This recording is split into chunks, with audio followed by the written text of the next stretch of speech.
Welcome back. It's Annie Peguero. I have a very special episode for you today, a very special interview. I interviewed my father, Fiore Leone. And when I asked him to do this interview with me, to be on my podcast, I thought for sure he was going to say, no, I don't want to do it. I don't want to talk about myself. He's a very private man. And I was thrilled and honored when he said yes. So this episode is a beautiful collection of my dad sharing what it was like to be born to Italian immigrants in 1933 in Erie, Pennsylvania. Coming from, 1933. I mean, just what life was like growing up in the 30s and 40s. He served in the Army during the Korean War conflict. He was employed as an auto mechanic, and he worked his whole life to provide for his family. My father is a local politician, has made amazing changes in the state of Pennsylvania. In 2019, he was awarded the Governor's Award for Local Government Excellence. They named the Erie County Council chambers after him. He has received numerous awards over his lifetime career. And what he said to me is, the material I have would be a mile high. I asked him to provide me some awards and a bio, and he said there just isn't enough time and space to share it all. So I thought that was just a beautiful depiction of how he didn't want the light to be on himself. He would much rather just share story and share what it was like to have a family and also to be in politics, and just the advice and the beautiful share that he has today that is going to help so many of us here. So without chatting any longer about it, I'm just so honored, excited, and just thrilled to share my dad, Fiore Leone, with you. This podcast is for ambitious women who want to ignite your soul and create impact and abundance through adventure. I'm your host of the Adventures podcast. I'm Annie Peguero. For the past 11 years, I've been serving women in the online space, helping them overcome self-doubt and limiting beliefs and just get out of your own head. In 2017, I overcame my own obstacles when I went live on Facebook asking for help in finding my birth family. It was in that moment I decided to let go of unworthiness, self-doubt, and shame. I knew I needed to break that cycle. And that's what I want for you. That's what I'm here to share in this podcast, because my life was forever changed. I'm a former personal trainer and law enforcement officer, and I'm currently trained in neuro-linguistic programming and hypnosis. My clients are enjoying entrepreneurial success through my group coaching program called Soul School. I'm a mom of girls and military spouse. We've lived in Japan twice, and I've been able to move my business globally 4 times across the planet, and it continues to be a beautiful adventure. I'm here to help you create abundance and joy through ultimate action and spend less time in self-doubt. Here we go, the Adventures with Annie Peguero podcast. Welcome back. It's Annie Peguero. Welcome to this episode. I'm so honored today to be sitting here with my father, Fiore Leone, and we're going to have a chat about some stories, some obstacles that he has overcome. My dad just celebrated his 88th birthday. My dad, just an amazing man. I'm getting teary, like already, just sitting here thinking about what we're going to chat about during this episode. He's the one of 6 children of Italian immigrants. He is first generation from Italy. We're going to talk about what it was like for him growing up in the 30s and 40s in Erie, Pennsylvania, and just share some really great lessons from him. I'm so honored. Thank you for sitting here with me today, Dad. Please tell our listeners a little bit about yourself. Well, you asked about how I grew up. I grew up in a very Italian neighborhood. In fact, it was called Little Italy in Erie, Pennsylvania. And we had some very good times. In fact, it's quite different than it is today. Certainly a heck of a lot different, because as I remember and I do remember correctly, years ago, we knew every neighbor for blocks and blocks around. We knew everybody. And during summertime or during warm times of the year, the people would even sit outside in the Italian neighborhoods, and as you walked by, everybody knew who you were, and you knew who everyone that was there. Like I said, it's a difference today than it was back then. Today, you're lucky if you know a neighbor that's 2 or 3 doors away from you if you live in a city area like I do. And most of the times today, there's so much transient as far as renting different properties that they're there 1 month and the following month someone else is there. So, like I said, it's quite different than it was years ago.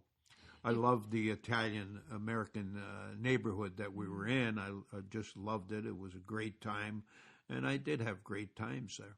Paint us a picture a little bit of like what a day in your life growing up as a kid, so if you were born in 1933, what it was like in the late 1930s, early 1940s in your neighborhood. Well, you have to remember in those days, in the late 1930s and even in the early 1940s, we just come out of a very strong depression, and people were there wasn't much money to go around. In fact, I can remember when we used to go to the theaters. The theaters were on 18th Street in Erie, and there were 3 theaters at the time. And at the time that I went, it cost 6 cents Nice. to see 2 movies, probably some cartoons, a chapter in some cases, Western movies. But there were 3 theaters in that particular area. And usually on a Sunday when you received your 10 cents for the week as an allowance, you went to the movie theaters, and I can remember as you paid, you never got your 4 cents back. Usually you got all kinds of candy so that you could suck on it while you were watching the movies in the theater. But that's, those were good times, and I felt it was a great experience, especially being in an Italian neighborhood. Like I said, you knew everybody. We went to an Italian church. It was St. Paul's, and one of the priests there was called Father Marino, and he was also Italian-American. And to this day, they still have a fair over there at St. Paul's, and it usually comes around mid-August, and they have everything. And many of the people, the older people at least, are still contributing to that fair, and they have all kinds of Italian cookies and all kinds of Italian eats as far as the fair itself is concerned, and it does very well.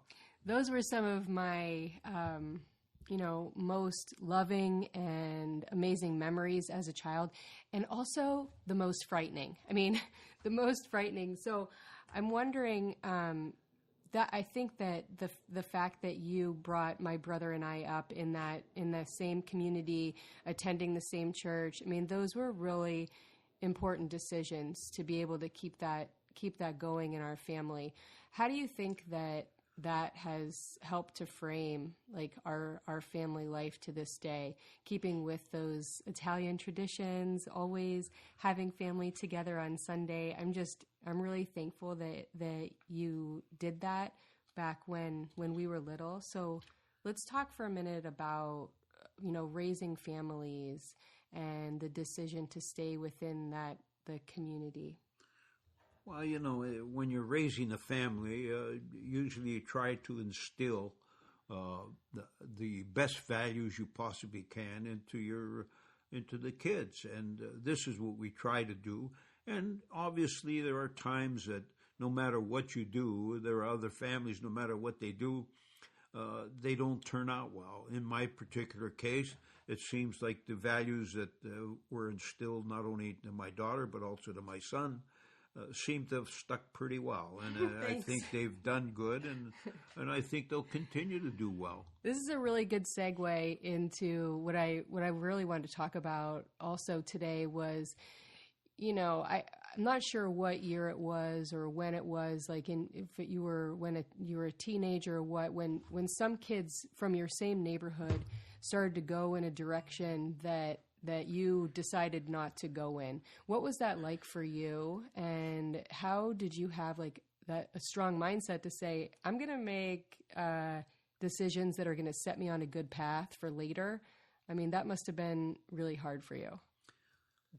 Well, it wasn't really hard. Most of the individuals you grew up with, at least that I grew up with, many of them ended up going on a different path, and that path happened to be a life of crime for some of them.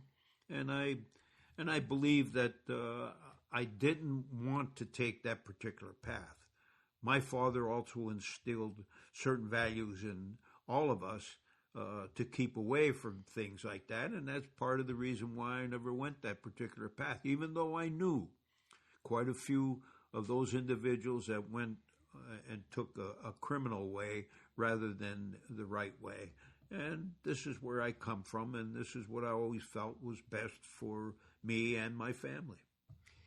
Yeah, I think that like when I was growing up, there was also like this kind of like allure, like to know, and it was always so intriguing and interesting, that era of Italian Americans growing up. And I remember one of our neighbors growing up had a license plate on their car, and it said, "This car is protected by the mafia." And I didn't know what that meant, right? I was like, I don't even know what that means. And I said to my dad, what does that mean? Because I asked my friend, and they kind of laughed at me. They're like, well, how do you not know what it means? You're a Leone. How do you not know what it means? And do you remember what you said to me when I asked you what that was all about? Do you remember what you said? Yeah, I think, I remember you said, listen, if their car was protected by the mafia, you'd think they'd have a license plate on their car that was broadcasting it. And, without, of course, you're not going to go into detail about those things, but just tell us a couple of, maybe a situation or a story or something that, one of your friends engaged in without giving us too many details. There were, like I said, there were many that went probably the wrong way. Some of them, they took such a way that they even become killers as far as their path was concerned. And that was a little unfortunate, but that's what happened with a few of them. They spent quite a bit of time in prison. And that's another reason why you always want to take the right path. I don't think anyone wants to live in a 4x8 cell all their lives, and this is exactly what would happen if you did end up becoming a criminal. And like I said, most of these individuals did go to jail for some of the criminal activity that they had. Here on my podcast, we talk a lot about self-doubt and adventure and overcoming obstacles. And I mean, when I look at your life and everything that you've done, which we'll get into in a minute, but the obstacles that, like, I can't even imagine what it was like for you growing up, and then to see your friends making decisions that were going to take them on a path so far from where you were going. Can you tell us? I mean, I know it's like so hard to put into words, but can you kind of explain what it was like when you were making those life-changing decisions? And was there ever any doubt in your mind? And like, where did this confidence come from? I mean, like you were a son, you were first generation, you were a son of immigrants. Like, how did this happen for you? Like, what was going on in your brain at that time? Well, Anne, you have to understand, like I said, the values I had in me are what really took over as far as I'm concerned. And I just didn't want to take that type of a path. Although there could have been a possibility that could have been done, but it wasn't. It was never in my mind, never entered my mind And I have no reason to believe that I would have ever gone that particular way. As you know, in the years that have gone by, I ended up becoming a somewhat of a politician. I become Well, not somewhat. I mean, you have had an amazing, my dad, he's so humble. You've had an amazing political career in the state of Pennsylvania, so influential. Tell us about that and in your career in politics and with the schools. It's a good story how I got involved because I was I was on what they called the No Committee that wanted to change the commission form of government that we have in Pennsylvania to a home rule charter form of government. Well, as we lost on the No Committee, I looked over the home rule charter that they had, and I said, I'm going to run for this particular office. Well, all of my buddies and friends that were good people, they said, oh, go for it, and I went for it. So I won the election in 1977 is when I run. I was too. And I ended up taking office in 1978.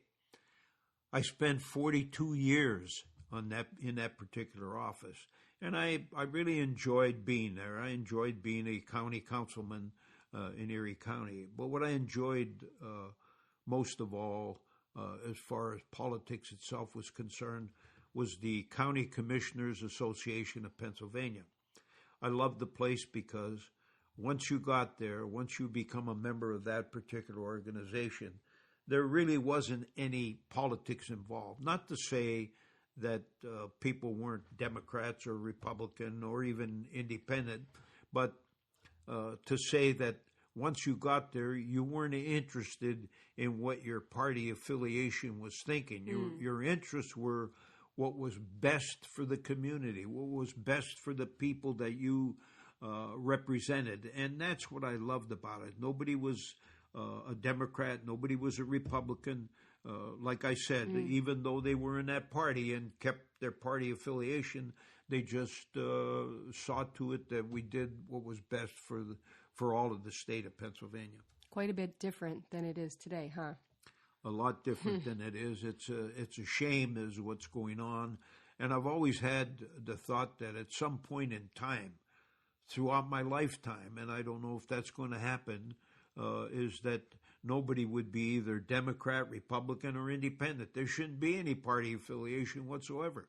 You should look to see who's the best qualified for that particular position and vote for that particular individual. I am a little bit sorry of the fact that I did spend that length of time because I deprived both my kids and my wife the time that I didn't have to spend with them that I spent as a county councilman. Although, like I said, I enjoyed being there. I did the best I could, and the one thing they could always say about me, I've always been honest, and I've done only what I think was the best for the community.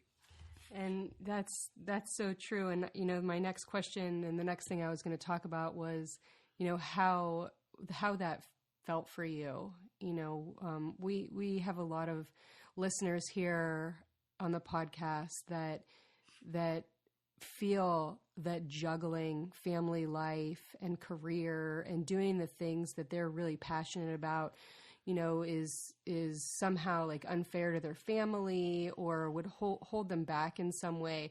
And listen, you never missed a game. You were at every single hockey game, every practice. I mean, my dad the other day met my friend Roz, and he was telling her like all of my stories from my sports playing when I was a kid. I mean, you were always there and always present.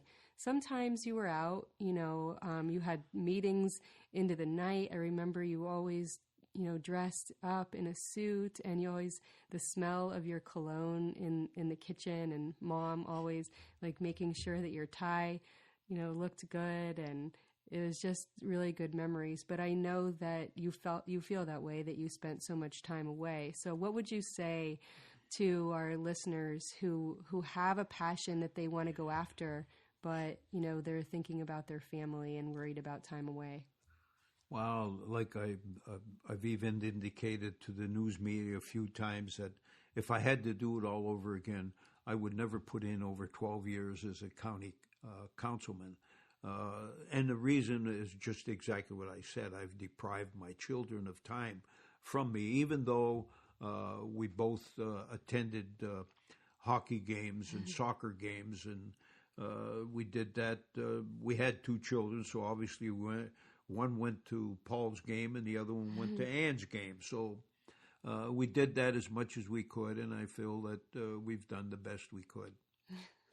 It's pretty good.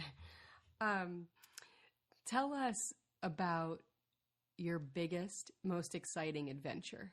You're looking back on your 88 years and all of the things that you've done in your life, what would you say has been the greatest adventure? The greatest adventure? That's pretty hard to say because I've always enjoyed everything I've done. I've enjoyed it time and time again. I don't know what I could say was the best.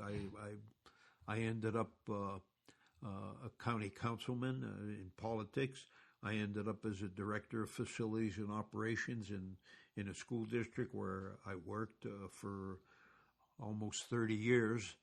And also I ended up as a consultant for an architect firm. So, it's difficult for me to say, what was exciting for me or what was the greatest for me.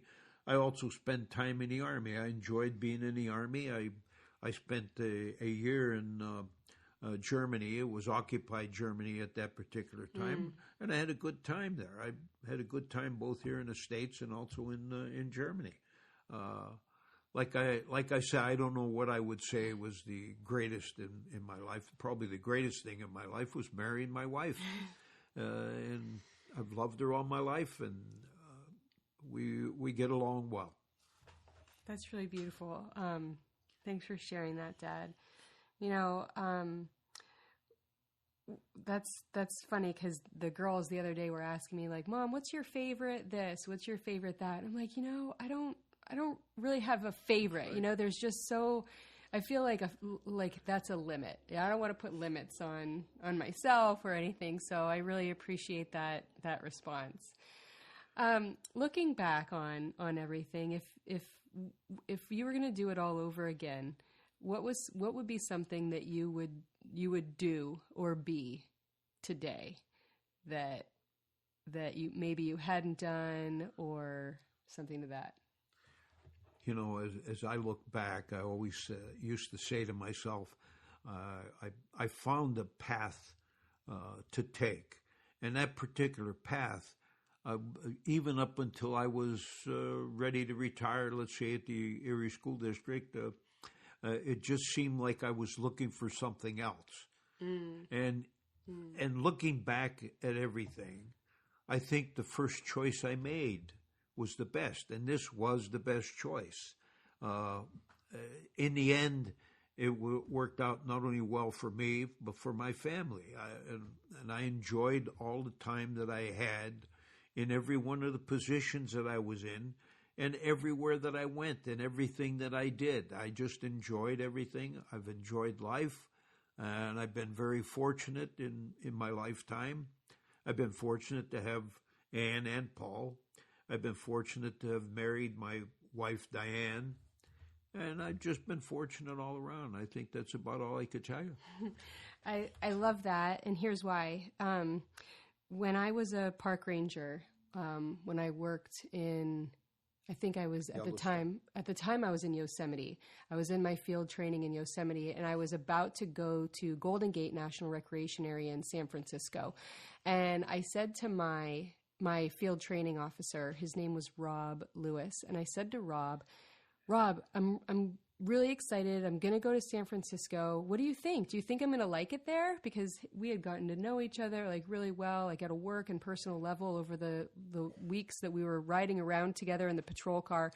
And he looks at me and he's like, no, you're not going to like it.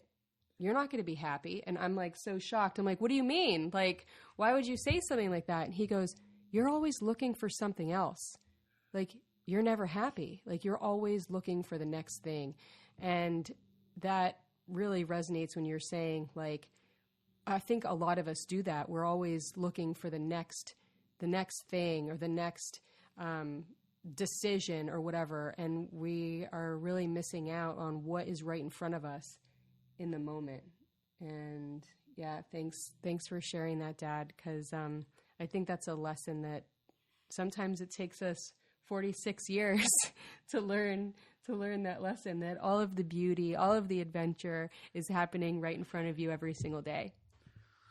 That I agree with. Like I said, I look back. I worked as a mechanic when I first got out of school. I worked at the Cadillac Oldsmobile garage, and I made a substantial amount of money there. And I always felt, is there a better place? Is there a better thing for me to do? Should I have gotten an education somewhere else? Should I have would I have been better somewhere else? But as the years kept going by, I kept questioning myself about that. And like I said, in the end, I find that the path that I took was the best path. So that's where I'm at, and that's what I felt. I felt this is the best way to go. And as I look back, time and time again, I always say, I'm glad I went that way. I'm glad I did what I wanted to do. And further, I'm glad I stayed on the right side of the law. Exactly. And just yesterday morning, I was saying to one of my clients, she was a little worried about some things that were going on, and then inevitably everything worked out. And I said, you know what, a really great mantra, everything is always working out for me. Everything is always working out. Everything is always working out for me and in my favor, no matter what it is. I'm so honored and I'm so very grateful for you to have this chat with me, Dad. I love you so much. And I'm so happy that you're here visiting, that you and Mom are here. And I'm honored that you're spending time chatting for my podcast today. Thank you so much. I appreciate being here, and I'm here purposely to make sure that Autumn, which is today, is her 6th birthday, and she's happy to see me here, and I'm happy to be here. We love it. And I'll tell you what, I printed out pictures from all of Autumn's birthday, birth through 6, and 4 of those 6 birthdays you've spent with them. And I'm looking back on that, I'm like, wow, like we've been overseas for 7.5 years. How is it possible that my parents, who are in Erie, Pennsylvania, have been able to spend 4 out of 6 birthdays with Autumn? So it just really means a lot, and I'm just so incredibly thankful. I love you, Dad, and thanks for being here. Thank you, Ann. I love you very much, as I love Paul, and I love all of the kids, Autumn and Lily, and also your husband, Al. Very good person.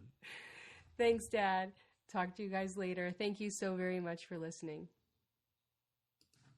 Thank you so much for listening to this really special episode with my dad. I know that you found value in it and that parts of it resonated with you. So please leave a review for us over on Apple Podcasts. That would mean the world to us. What would also really mean the world to us is if you would become a sponsor of this podcast. We're taking applications for sponsorship opportunities. We'd love to talk about you and your business right here on this podcast every single week. Also, if you would love to give us a donation, that would be amazing too. You can go on over to my Instagram at the link in my bio and send us a donation. We have my coaching program, Sisters Over Limits, that is open for enrollment right now. You can find out more about that over at AnniePeguero.com. Everything that I have going on, you'll always find it over there at AnniePeguero.com. I'd love to hear from you. Send me a message on Instagram or on Facebook, wherever you'd like to reach out to me. I always enjoy hearing from listeners. Thank you so much, and I'll chat with you next time.